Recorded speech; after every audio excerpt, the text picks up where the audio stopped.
IPL predictions में आज एक इंपॉर्टेंट मैच, तो प्रेडिक्शन भी आज काफी इंपॉर्टेंट होगा। पहला मैच जो दिन का खेला जाएगा वो सनराइजर्स हैदराबाद उनके सामने लखनऊ की टीम होगी। पहला मैच अपने घर पर सनराइजर्स की टीम खेलेगी। शानदार टीम है, पिछले मैच में धुआंधार प्रदर्शन भी किया था, जबकि लखनऊ की टीम फंसी हुई लग रही है। लखनऊ की टीम पे बात करनी है, रवि सर हमारे साथ हैं। अब तक प्रेडिक्शन ऑन पॉइंट चल रहे हैं, जो हम टीम बता रहे हैं वही टीम निकल रही है, लखनऊ और हैदराबाद। लेकिन जैसा हमारा रिवाज है रवि सर, पहली होम टीम की बात की जाती है, तो भाई सनराइजर्स हैदराबाद पिछले मैच अच्छा खेले, बल्लेबाजी में सब कुछ ठीक लगा, तो आज तो लखनऊ पर भारी पड़ने वाले। उत्कर्ष, सबसे पहले तो आपको बधाई। कल आपने दिल्ली की टीम को जिता दिया। आपने अर्ली मॉर्निंग प्रेडिक्शन में दर्शकों को बताया था कि दिल्ली की एज है, और कल जो है दिल्ली ने मुंबई को आसानी से हरा दिया। इतना आसान मैच होगा हमने सोचा नहीं था, तो बधाई आपको। आपकी प्रेडिक्शन एकदम सही बैठ रही है। आज जो आप बता रहे हैं, आज हैदराबाद और लखनऊ का जो मैच है, ये असल में मैच तो लखनऊ का दूसरा ही है और हैदराबाद का तीसरा है, लेकिन ये बहुत बहुत इंपॉर्टेंट मैच है, क्योंकि अभी दोनों टीमों को अपनी अपनी टीम की ट्यून बना लेनी होगी, अपनी टीम का खाका एकदम फाइनल कर लेना होगा, क्योंकि इसी तरह अगर चेक बैलेंस करते रहेंगे तो 3-4 मैच निकल जाएंगे और फिर वो हाथ कुछ आएगा नहीं। फिर आखिरी में इतना ज्यादा कंपटीशन हो जाता है कि बड़ा मुश्किल हो जाता है। तो ये आज का मैच जो है दोनों टीमों के लिए, खासकर लखनऊ के लिए, क्योंकि लखनऊ का मोराल बहुत डाउन है। आपने प्रैक्टिस के विजुअल्स भी देखे, उनका मोराल काफी डाउन लग रहा है। तो ऐसे में बहुत इंपॉर्टेंट है कि पहले तो अपना प्लेइंग 11 सही रखें, अपनी रणनीति सही रखें, और फिर उसका एग्जीक्यूशन भी परफेक्टली कर सकें। नहीं, ठीक है, लखनऊ टीम पे आते हैं। पहले हैदराबाद की बात इसलिए इंपॉर्टेंट है करना, क्योंकि पिछला मैच जीते हैं, अपना होम गेम यहाँ पर खेलने के लिए जा रहे हैं। फिर से सर हैदराबाद की बात करता हूं, अभिषेक और हेड चलेंगे, आप जीत जाएंगे। 90% मैच मुझे लगता है हैदराबाद वहीं जीत जाता है। आज भी अगर वो चल गए फिर लखनऊ के लिए कुछ खास होगा नहीं।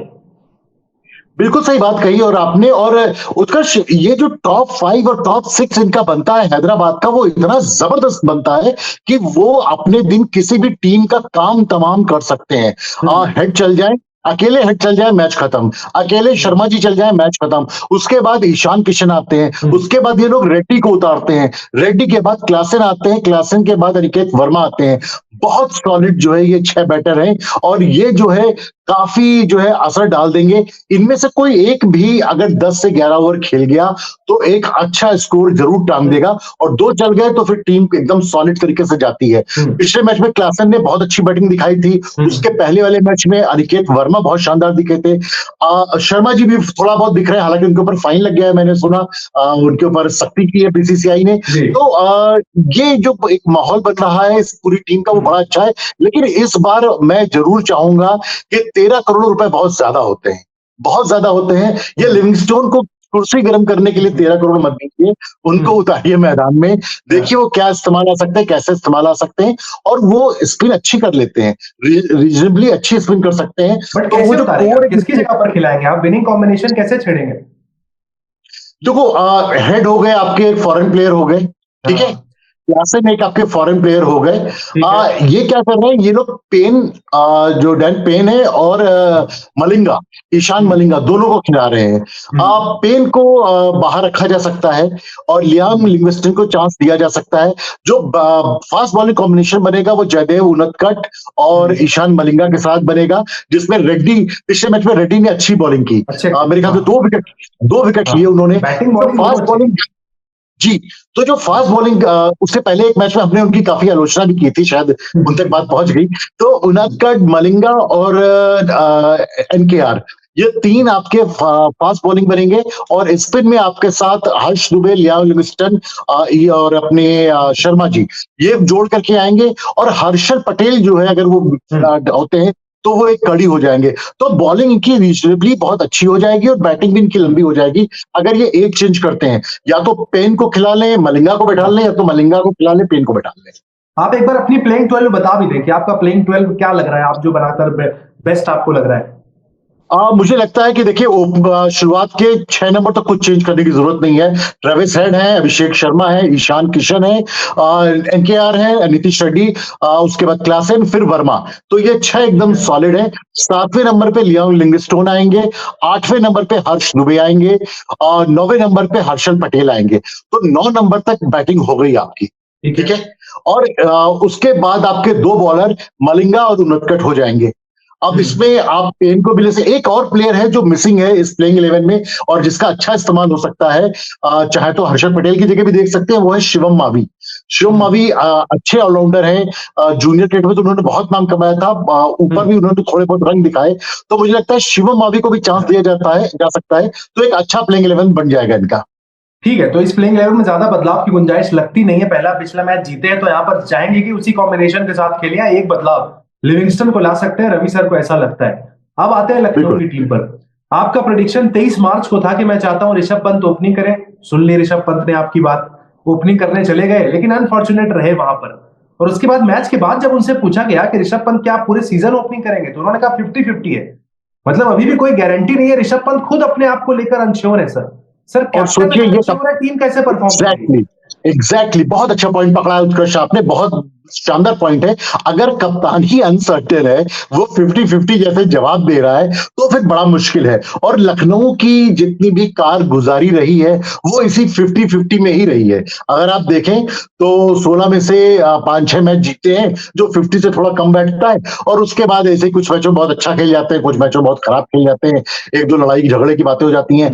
जितना ये टीम अपने सोशल मीडिया पे ध्यान दे रही है, उसका अगर ये आधा भी क्रिकेट पे ध्यान दें तो काफी अच्छा होगा इनके लिए, और ये बहुत जरूरी है इनकी टीम के लिए। ऋषभ ओपन में आए, बहुत अच्छी बात है, उन्हें ओपन में स्टिक करना चाहिए। इससे ये तो पता चल गया कि स्पोर्ट्स नेक्स्ट और उत्कर्ष अवस्थी और हम रवि दुबे को सुन रहे हैं लखनऊ की टीम वाले। ये तो साफ है, क्योंकि हम ही और आप, मेरे ख्याल से हम दो लोग हैं जो उनकी ओपनिंग को लेकर के बातचीत कर रहे थे। तो वो ओपन में आए और उन्हें ओपन में रुके रहना चाहिए, उन्हें ओपन में टिके रहना चाहिए। लेकिन उत्कर्ष, मैं एक बदलाव देखना चाहता हूं इस टीम में, और बहुत ही शिद्दत के साथ देखना चाहता हूं, और वो है इस टीम में मुकुल चौधरी का इंक्लूजन। मुकुल चौधरी को इस टीम में आपको या तो इम्पैक्ट प्लेयर के तौर पे खिलाना होगा, और या तो अब्दुल समद की जगह खिलाना होगा। अब्दुल समद एक ऐसे, क्योंकि इनका लोअर मिडिल ऑर्डर बहुत पुअर है, लोअर मिडिल ऑर्डर इनका परफॉर्म नहीं कर पा रहा है। और अब्दुल समद एक ऐसे प्लेयर हैं जिनके बारे में बहुत बातें कही गई, अच्छी बातें कही गई। हैदराबाद में भी थे तब भी वो, लेकिन उनका क्या है कि वो 0 वॉट के बल्ब की तरह चमकते हैं। रोशनी में अंधेरे में रोशनी तो लाते हैं, लेकिन चमकते नहीं है उस तरह से जिस तरह से वो उजाला आ जाए। आप लोअर ऑर्डर की बात कर रहे हैं, मैं टॉप भी गिना देता हूं कि टॉप टू लोअर अगर देखें, एक तरफ हैदराबाद है, चले तो 200 सवा 200 बनेंगे। क्या वहां तक पहुंचने की कुव्वत लखनऊ की टीम रखती है? टॉप 4 तो अच्छा बन रहा है। मार्श है, पंत है, माकरम है, पूरन है, तो टॉप 4 तो इनका अच्छा है। लेकिन बस बात यही टॉप 4 पे ही खत्म हो जा रही है। दिक्कत की बात ये आ रही है कि ये बात टॉप 4 पे खत्म हो रही है। उसके बाद क्योंकि आयुष बदोनी आ रहे हैं, तो आपका जो शुरुआत का 5 है वो ये हो गया। इस जो छठे नंबर का जो स्लॉट है, इसमें मैं अब्दुल समद की जगह मुकुल चौधरी को देखना चाहता हूं। और अगर आपको अब्दुल समद का इस्तेमाल करना है तो उनको इम्पैक्ट प्लेयर के तौर पे आप कर सकते हैं। लेकिन वो अब्दुल समद बहुत लकी प्लेयर हैं, उनको उनकी फ्रेंचाइजीज लगातार चांस दे रही हैं। लेकिन अब आप देखें समीर रिजवी को जो चांस मिले, उन्होंने कैसे उसे कैश किया। चेन्नई में जब थे तब भी उन्होंने झलक दिखाई थी, हालांकि चेन्नई में उनको मौके नहीं मिल रहे थे, लेकिन लखनऊ में जब से आए हैं 4 नंबर का स्पॉट मिला है, जबरदस्त तरीके से दिख रहे हैं। समझ को भी इसी तरह लगातार मौके मिले हैं, उनको सामने आना पड़ेगा। तो यहां पर मुकुल चौधरी होंगे आपके नंबर 6, 7 और 8 पर शहबाज और मोहसिन, एक स्पिन ऑलराउंडर और एक फास्ट बॉलिंग ऑलराउंडर, ये आपके 7 और 8 रहेंगे। फिर 9, 10, 11 आपके शमी, प्रिंस यादव और नौकी।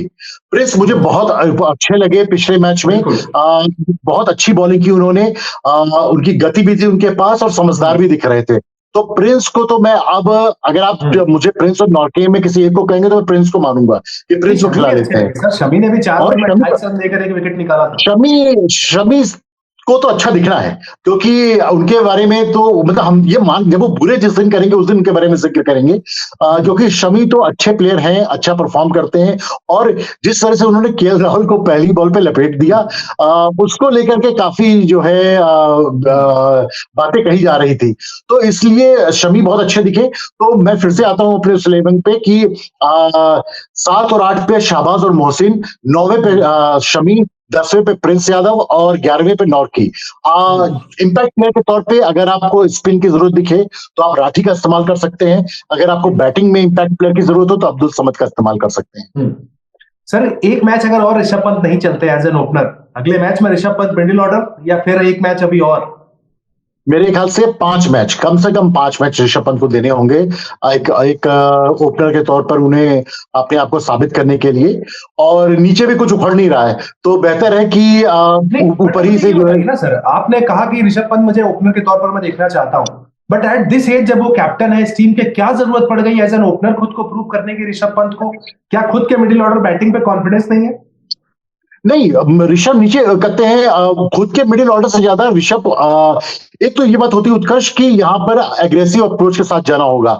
ऋषभ ओपन में ज्यादा बेहतरीन कर सकते हैं, ज्यादा अच्छे से दिख सकते हैं, ज्यादा अच्छी बैटिंग कर सकते हैं अगर वो 2-3 ओवर रुकने का मादा दिखाएं। लेकिन वो भी कुछ जगड़ से लग रहे हैं केएल राहुल की तरह, उनको थोड़ी सी ये जंजीरें तोड़नी होगी। थोड़ी सी बड़े बिंदास खिलाड़ी हैं, जब मैच खत्म होता है तो उसके बाद हर खिलाड़ी से उनकी बातचीत होती है, तो इसका मतलब है कि मेंटली तो बहुत ज्यादा वो अपने ऊपर नहीं ले रहे हैं, लेकिन लेना चाहिए। ये वक्त है कि उन्हें अपने ऊपर जिम्मेदारी लेनी चाहिए। आखिरी मैच में आकर के 100 रन बना करके कोई खास फायदा होगा नहीं, इसलिए जरूरी है कि ऋषभ को शुरू में ही गियर पकड़ लेना होगा और उनको अपने आप को ओपन पे स्थापित रखना चाहिए नंबर 5 तक।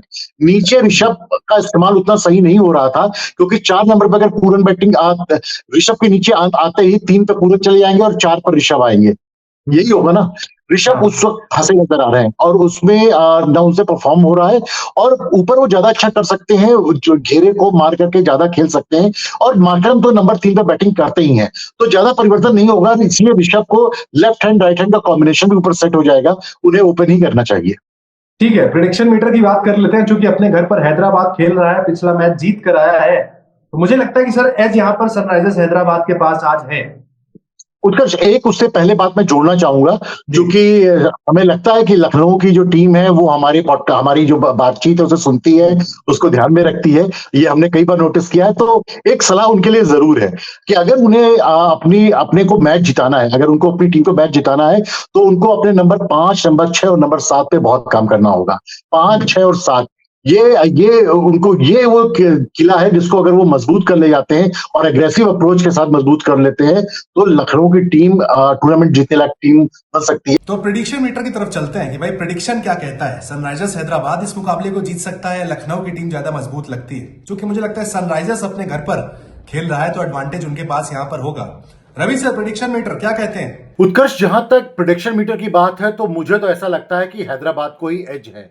एक तो उनका होम ग्राउंड है, दूसरा उनकी बैटिंग बहुत अच्छी चल रही है, बॉलिंग भी एक अच्छे कॉम्बो में दिख रही है। अगर लियाम लिविंगस्टोन भी अगर अंदर आ जाते हैं तो ये टीम बहुत ही जबरदस्त टीम बन जाएगी और इसका लखनऊ के ऊपर एक साइकोलॉजिकल इंपैक्ट भी रहेगा क्योंकि लखनऊ पहला मैच हारी है, दूसरा उनकी टीम में थोड़ी सी अनसर्टेनिटी भी बनी हुई है, तीसरी बात वो विजिटिंग टीम है। हालांकि लखनऊ भी अपने दिन पे कमाल दिखा सकती है, लेकिन अगर मुझसे आप आज सुबह पूछें कि शाम को मैच किसके पक्ष में जाएगा तो मैं आपको यही कहूंगा कि यहां पर आज एज हैदराबाद को है। तो मेरा प्रेडिक्शन मीटर तो यही कहता है कि आज का मैच हैदराबाद सनराइजर्स जीत सकता है। तो चलिए भाई, रवि सर ने अपना प्रेडिक्शन दे दिया है, आप भी कमेंट सेक्शन में अपना प्रेडिक्शन दीजिए। हमने तो बता दिया भाई, ये प्लेइंग 11 बेस्ट है सनराइजर्स के लिए, ये लखनऊ के लिए बेस्ट है। यहां पर आप भी अपना प्रेडिक्शन दीजिए। मेरा प्रेडिक्शन अगर आप पूछे तो मुझे ऐसा लगता है कि सनराइजर्स हैदराबाद के पास एज है आज यहां पर लखनऊ की टीम के सामने।